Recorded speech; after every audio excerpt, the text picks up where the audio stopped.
Hello साथियों, A to Z classes में आपका स्वागत है। और आज हम लोग KVS के एक नए टॉपिक के साथ मिलेंगे जिसका नाम है अनुभवजन अधिगम।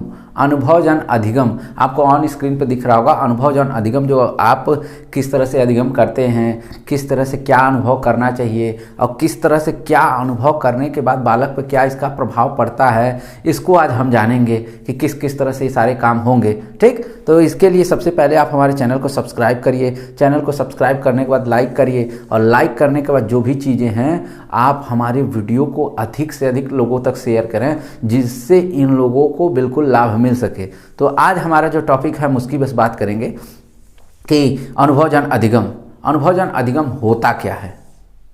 ठीक, अनुभवजन अधिगम होता क्या है। तो सबसे पहले अनुभवजन अधिगम है, ये एक सिद्धांत के रूप में आया था। अनुभवजन अधिगम जो है, अनुभवजन्य अधिगम,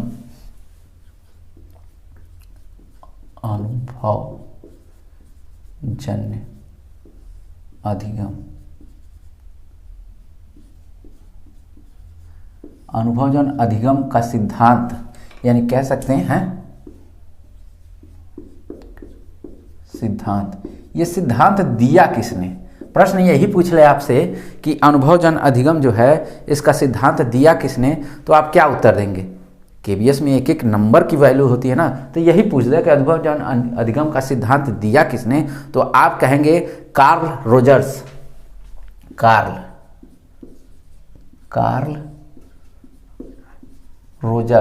कार्ल रोजर्स ने इस सिद्धांत को दिया था और ये अमेरिकी मनोवैज्ञानिक थे। क्या थे? अमेरिका के रहने वाले अमेरिकी मनोवैज्ञानिक।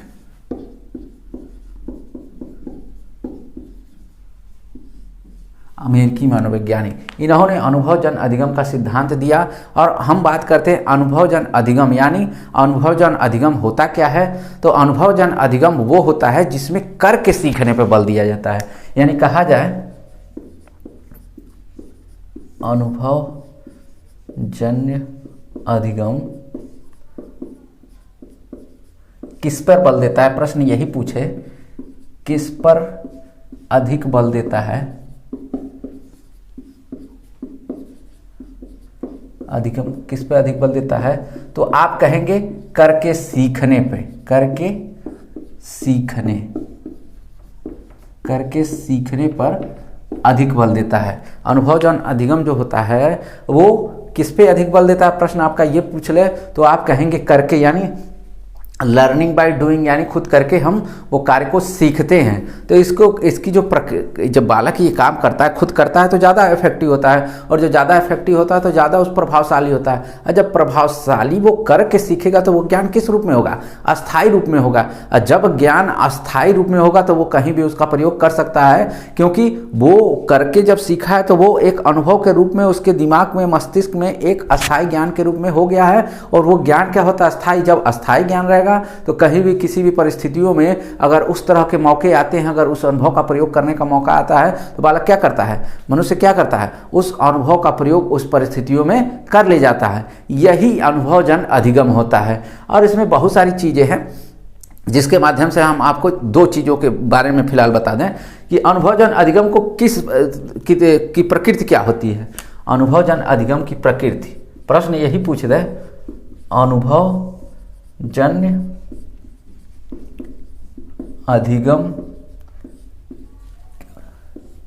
अनुभवजन्य अधिगम की प्रकृति क्या होती है, कितने प्रकार की इसकी प्रकृति होती है, ये बताइए। प्रश्न यही एग्जाम में पूछेगा कि अनुभवजन अधिगम की प्रकृति कितने प्रकार की होती है। तो यहाँ आपका उत्तर होना चाहिए 2 प्रकार का। कितना?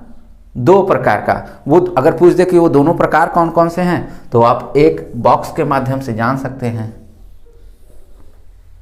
एक बॉक्स के माध्यम में इसको कहेंगे संज्ञानात्मक अधिगम, और दूसरे वाले को कहेंगे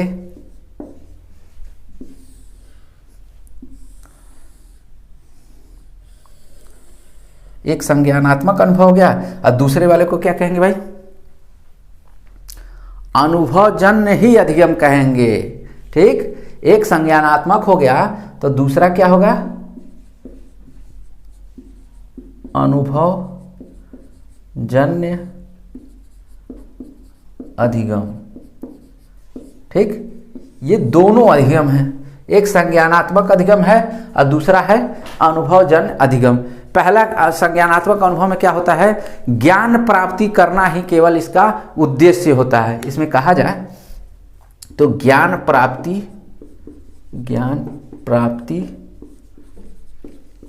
करना ही इसका उद्देश्य होता है। ज्ञान प्राप्ति करना ही इसका उद्देश्य, यानी हम ज्ञान किसी तरह से भी प्राप्त करें ये हमारे लिए मैटर नहीं करता है, क्योंकि आप संज्ञानवादियों को जानते हैं ना, ये संज्ञानवादी किस पे विश्वास करते हैं, सूझ के सिद्धांत पे विश्वास करते हैं। यानी जो भी ज्ञान हमको मिलता है एक सूझ के द्वारा, यानी ज्ञान प्राप्ति के लिए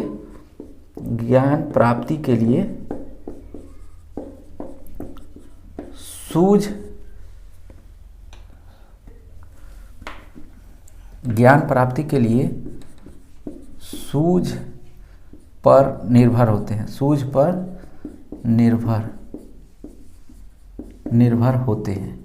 भाई सूझ हमको कभी भी अचानक प्राप्त होती है। सूझ क्या होती है, हमको कोई अचानक समस्या हो गई तो उसके लिए हम किसी सिद्धांत वगैरह का प्रयोग नहीं करते हैं। जो उस समय उसके लिए हमको सूटेबल लगता है, उस समस्या से निकलने के लिए, उस समस्या से बचने के लिए हमको जो ज्ञान अधिक उपयोगी लगता है, हम उस तरह के ज्ञान का प्रयोग कर लेते हैं, उसी को ज्ञान प्राप्ति में कहते हैं सूझ। ठीक, इसमें किस तरह की चीज़ें होती हैं, इसमें जैसे कह सकते हैं, जैसे ज्ञान प्राप्ति, पहले पॉइंट में ही कहते हैं ज्ञान प्राप्ति ही सबसे इंपॉर्टेंट होता है, यानी ज्ञान प्राप्त करना ही हमारे लिए सबसे महत्वपूर्ण होता है, यानी ज्ञान प्राप्त हमको हर हाल में करना है। ठीक, ऐतिहासिक कोई चीज़ हमको याद करनी हो, ऐतिहासिक चीज़ों के बारे में हम रिसर्च करना हो तो हमको इसी संज्ञान का प्रयोग करें। कौन सा प्रश्न कब रखें, कौन से इतिहास को हम उठाएं, कौन कौन सी चीज़ों को इतिहास में हुआ होगा, क्या हुआ होगा, उस चीज़ों का उस तरह का हम खोज करेंगे, यानी ऐतिहासिक कह सकते हैं,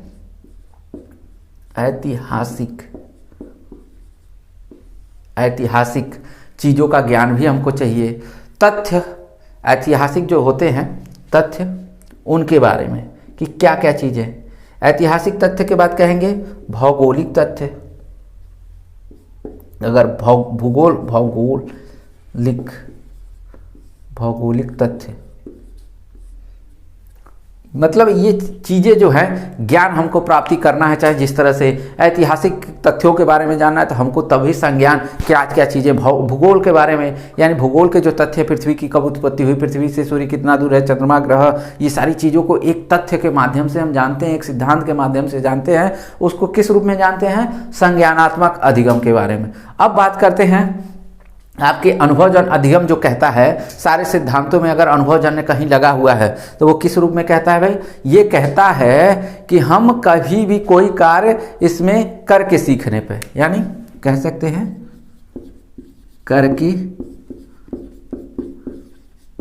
करके सीखने पर बल देता है। ये ज्ञान क्या करता है, अनुभव करके सीखने पर बल देता है। इससे व्यक्ति के द्वारा पहल कर दिया जाता है, किस कर का, ज्ञान का पहल कर दिया जाए। इससे व्यक्ति का क्या कर दिया जाता है, इससे व्यक्ति का पहल किया जाता है, इससे व्यक्ति ज्ञान का पहल करता है। पहल करता है मतलब ये हर एक विचारों पे सोचता है, ये काम ऐसे कर, पहल का मतलब कोई काम आगे बढ़ के करना। ठीक, कोई काम कैसे होगा ये इसके लिए सोचना, कोई काम आगे बढ़ के करता है, तो इससे व्यक्ति का ज्ञान का पहल करता है। ज्ञान किस रूप में होता है भाई, कि कैसे जानना है, कैसे समझना, किससे विचारना है, उस पर वो चीज़ें सोचता है, विचार करता है। जैसे कहा जाए कि कोई इंजीनियर क्या करेगा, किसी मशीन के बारे में, किसी मशीन के बारे में मनुष्यों को या व्यक्तियों को बताना,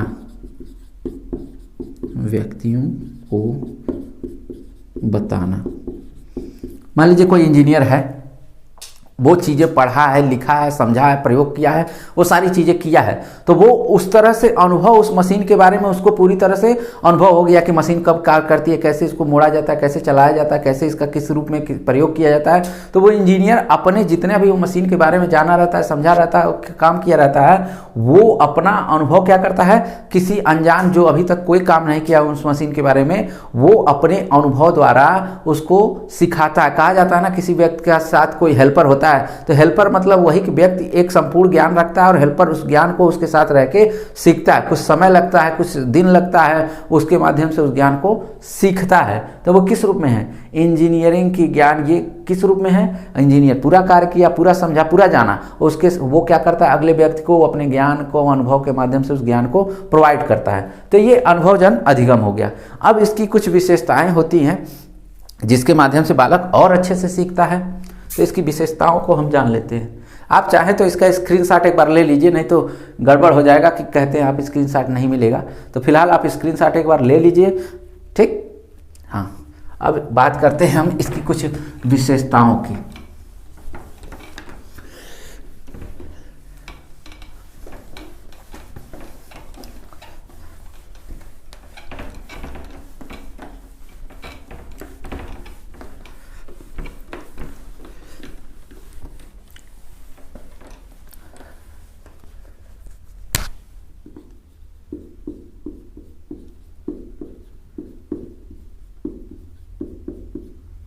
विशेषताएं, इसकी बहुत सारी विशेषताएं होती हैं, ठीक। इस विशेषताओं को हम जानेंगे कि क्या विशेषताएं होती हैं।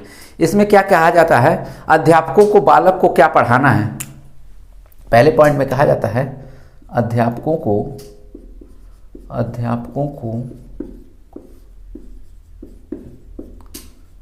बालक को क्या पढ़ाना है, कितना पढ़ाना है, यह थोपा नहीं जाता है, यह थोपा नहीं जाता है। यह इस तरह से किसी बालक को क्या पढ़ाना है, कैसे पढ़ाना है, कितना पढ़ाना है, ये ज्ञान बालक को थोपा नहीं जाता है, बिल्कुल नहीं थोपा जाता है। बल्कि इसके लिए क्या किया जाता है, इसके लिए हमको किसी सेमिनार की व्यवस्था की जाती है। मतलब ज्ञान को अपने आप को एकदम मान ली है कि नहीं बालक नहीं सीखना चाहता तो भी हमको इसको पढ़ाएंगे, बालक क्या करना चाहता तो भी इसको पढ़ाएंगे, बालक ये करना चाहता तो भी पढ़ाएंगे, न चाहते हुए भी हमको उस तरह का ज्ञान उसको देना है। लेकिन इस तरह की कोई हमको उसको ज़बरदस्ती ज्ञान नहीं देना है। इसके लिए उसकी पहल होनी चाहिए। पहल हो किस रूप में, कि वो ज्ञान ले, समझे, अपने आप समझे। किस माध्यम से, बल्कि विद्यालय में क्या करेंगे आप, बल्कि विद्यालय में क्या क्या विद्यालय में आप करवा सकते हैं। बल्कि विद्यालय में एज ए टीचर होने के नाते, बल्कि विद्यालय में आप क्या क्या करेंगे, क्या क्या करेंगे भाई, हम सेमिनार की व्यवस्था करेंगे। क्या करेंगे, सेमिनार की, हम कार्यशाला की व्यवस्था करेंगे, कार्यशाला की व्यवस्था करेंगे। और क्या करेंगे, कार्यशाला होने के बाद क्या करेंगे, परिचर्चाएं,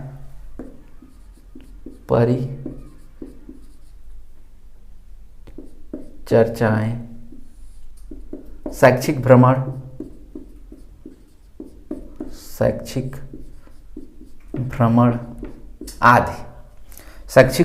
आदि की व्यवस्था करेंगे, ठीक। यानी हम बालक को कभी थोपे ना, उसको इंटरटेन के साथ बताएं। सेमिनार, हम कुछ बोलें, बालक कुछ सीखे, बालक कुछ बोले, हम सीखें। कार्यशाला, एक विषय विशेषज्ञों की बात लेके आएँ, विषय विशेषज्ञ कैसे कार्य करते हैं उनको लेके आएँ, ठीक। परिचर्चाएं, आपस में बात करने के लिए एक ट्यूटोरियल की व्यवस्था की जाए, एक टॉपिक दिया जाए, बालक उस पर अपनी बात रखे, बेझिझक शिक्षक यहाँ पे क्या क्या करेगा, एक निरीक्षण के रूप में उनको शैक्षिक भ्रमण के लिए ले जाएं। शैक्षिक भ्रमण के लिए क्यों ले जाएं, क्योंकि वो चीज़ें जो देखेंगे वो खुद का अनुभव होगा, खुद के अनुभव से सीखेंगे। क्योंकि ये अनुभव जन अधिगम स्क्रीन पर दिख रहा होगा आपको, टॉपिक ही है। क्योंकि शैक्षिक भ्रमण वो खुद देखेंगे, खुद जानेंगे कि गैंडा ऐसा होता है, शेर ऐसा होता है, हिरन ऐसे ही होते हैं, हाथी ऐसी होती है, शेर के कई कलर के वैरायटी होती है, शेर ऐसे भी दिखते हैं, तेंदुआ ऐसा दिखता है। तो वो जो चीज़ देखे रहेंगे उनका ज्ञान अस्थायी होगा, और वो अपने अनुभव के माध्यम से कभी शेर की बात करेंगे तो शेर को बताएंगे कि सर नहीं नहीं, शेर कई कलर के मैंने देखा, एक वाइट कलर का भी था,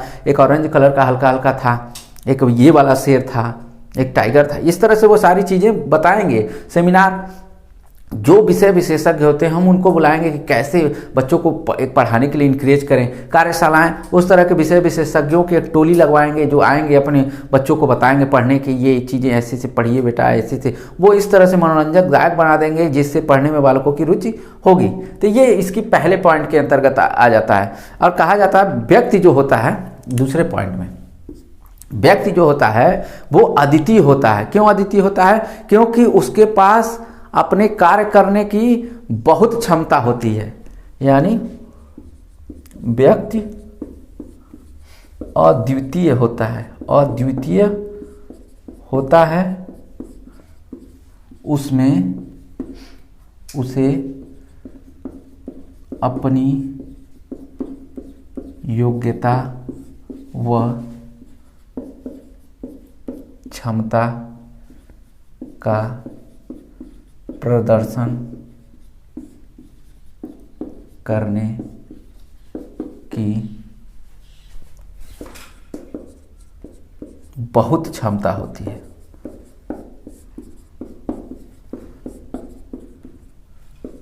यानी कहा जाए हर व्यक्ति कहा जाता है ना, व्यक्तिक विभिन्नता। गाल्टन महोदय का आपने व्यक्तिक विभिन्नता पढ़ा तो वही कह रहे हैं कि प्रकृति में व्यक्ति हर किसी से अद्वितीय होता है। जरूर कोई न कोई इसके अंदर ऐसी क्षमताएं होती हैं जो आसपास के व्यक्तियों में, चाहे उसके अगल बगल के, चाहे उसके साथ रहने, हर व्यक्ति अपने आप में अद्वितीय होता है। उस तरह की क्षमताएं हर किसी में नहीं पाई जाती हैं। एग्जाम होता है, उसमें 100 क्वेश्चन आते हैं और 100 के 100 हल कर दें, तब भी ये नहीं कहा जा सकता है कि ये दोनों बुद्धि की सोच से एक तरह से हैं। ऐसा नहीं कहा जाए, क्योंकि कोई प्रश्न को 10 मिनट में किया होगा, कोई 1 घंटे में किया होगा। ठीक, तो वो उसकी बुद्धि है। हर व्यक्ति अपने आप में अद्वितीय होता है और उसकी अपनी योग्यता जो होती है, उसको क्षमता को सिद्ध करने की क्षमता होती है। और जब उसके पास बालक को सिखाने के, समझाने के, करने की जो क्षमता होगी, वो बालक को अपने कौशलों में वृद्धि करके उस तरह का शैक्षिक वातावरण का निर्माण करके वो कार्य को कर देता है। ठीक, और अगली बात करते हैं। ये इसके अंतर्गत क्या होता है, अनुभवजन्य अधिगम के अंतर्गत एक और पॉइंट बताता है। तो ये कहता है इसमें एक ऐसे वातावरण का निर्माण किया जाता है, इसमें ऐसे वातावरण का निर्माण किया, ऐसे वातावरण का निर्माण किया जाता है। मान लीजिए वातावरण जो अधिक से अधिक बालक जिसमें सक्रिय बना रहे, जिसमें व्यक्ति या बालक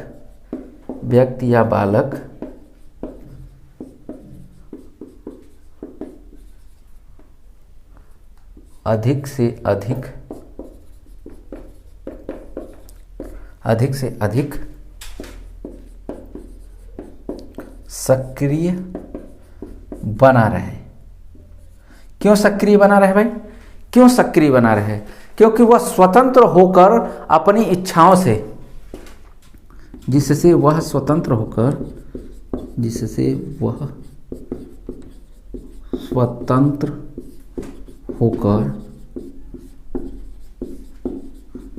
अपनी इच्छाओं से कार्य कर सके। ठीक, यानी कहा जाए कि हम ऐसे शैक्षिक वातावरण का निर्माण करते हैं जिसमें बालक क्या करेगा भाई, जिसमें बालक अधिक से अधिक सक्रिय बने रहे, अधिक से अधिक एक्टिव रहे। यानी किसी कार्य को, टास्क को दिया रहे, कोई कार्य को करने के लिए एकदम इस तरह का वातावरण हो कि कोई भी कार्य के लिए उसका मन नीरस ना हो, वो हर कार्य को एक स्टेप बाय स्टेप करने में एकदम रुचि लेता हो, एकदम पढ़ने में रुचि लेता हो, अपने कार्यों को करने के लिए इतना एक्टिव रहता है अधिक से अधिक, जिससे वो एक्टिव कब रहेगा? जब उसको पूरी तरह स्वतंत्र किया जाएगा कि तुम ये काम करना है। तुम एक शैक्षिक वातावरण के अंतर्गत मैं एक माहौल दे रहा हूँ, तुमको इस कार्य को इसको ऐसे ऐसे करना है। बालक उस कार्य को करने के लिए इतना सक्रिय रहता है कि क्योंकि वो कार्य को कितने भी अच्छे ढंग से कर सकता है, क्योंकि उसको टीचर ने क्या किया है, फ्री छोड़ दिया है कि तुमको बस ये काम करना है, जैसे चाहो वैसे उस कार्य को करो। और वो क्या करता है, वो अपनी इच्छाओं से, अपनी जो बुद्धि उसके पास होगी, जो क्षमता होगी, जो योग्यता होगी, जो अनुभव होगा, वो सारे अनुभव को बालक क्या करेगा, वो उस कार्य को करने में उड़ेल देगा। यानी अपने आप को इतना एक्टिव रख रहा है क्योंकि वो पुराने अनुभव के साथ बालक जुड़ा हुआ है, उस पुराने कार्यों के साथ व्यक्ति जुड़ा हुआ है जिसमें वो कार्य को आराम से कर लेता है। किसी भी प्रकार के वो कहा है कि पहले मैंने एक कार्य किया है, इस कार्य को तो वो कहते हैं ना, अब पढ़ाई करते हो तो कोई टीचर प्रश्न पूछता है तो कोई स्टूडेंट होता है उसी को तुरंत खड़े होकर बता देता है। क्यों? क्योंकि वो उस काम को कर चुका है, उस तरह के कार्यों को कर चुका है और तुरंत उसका उत्तर देता है। कुछ बालक उस कार्य को नहीं किए रहते, बाद में उनको याद आता है कि हाँ यार